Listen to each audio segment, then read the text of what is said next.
নমস্কার বন্ধুরা, কেমন আছেন সবাই? আজকে সকাল সকাল একটা রেসিপি নিয়ে আপনাদের কাছে চলে এসেছি। দেখুন আমি কী করছি, ভাতের উপরে দারচিনি, লবঙ্গ, এলাচ আর একটু তেল দিয়ে ভাতটাকে ফুটিয়ে নিয়েছি। এখানে কেটে রাখা গাজর, বিনস, মটরশুঁটি ভালো করে ভেজে নেব। প্রথমে গাজরটা দিয়ে দিলাম, অল্প একটু লবণ দেব, দিয়ে ভালো করে ভেজে নেব।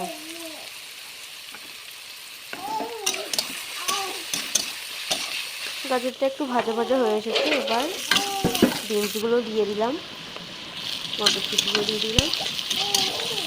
সবগুলো ভালো করে ভাজা হয়ে গেছে। এবার আলুগুলো, কেটে রাখা আলুগুলো ভেজে নেব।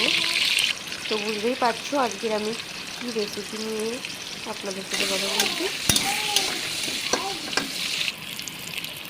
লাল লাল করে আলুগুলোও ভেজে নেওয়া হয়ে গেছে। অল্প একটু ঘি দিয়ে কিশমিশ আর কাজু ভেজে নিয়েছি। তারপর সর্ষের তেল দিয়ে দিলাম, পেঁয়াজ কুচি দিলাম, একটু লবণ, পরিমাণ মতো হলুদ, ঝাল গুঁড়ো, টমেটো সব দিয়ে ভালো করে মশলাটাকে কষিয়ে নেব। এরপরে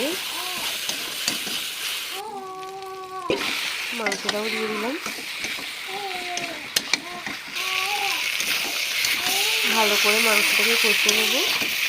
নিয়ে আলুটাও দিয়ে দেবো, দেওয়া হয়ে গেছে। তো চিকেনটাও কষানো হয়ে গেছে, জলটাও দিয়ে দিলাম।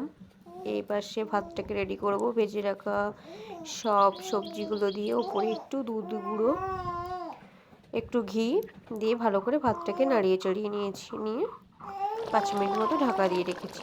এপাশে মাংসও হয়ে এসেছে, এবার গরম মশলা দিয়ে নামিয়ে নেব। দেখুন কতটা সুন্দর লাগছে চিকেন কষা আর ফ্রাইড রাইস। কেমন হয়েছে সবাই বলো। আর যারা আমার চ্যানেলে নতুন তারা চ্যানেলটিকে সাবস্ক্রাইব করে আমার পাশে থাকবেন। আজকের মতো টাটা।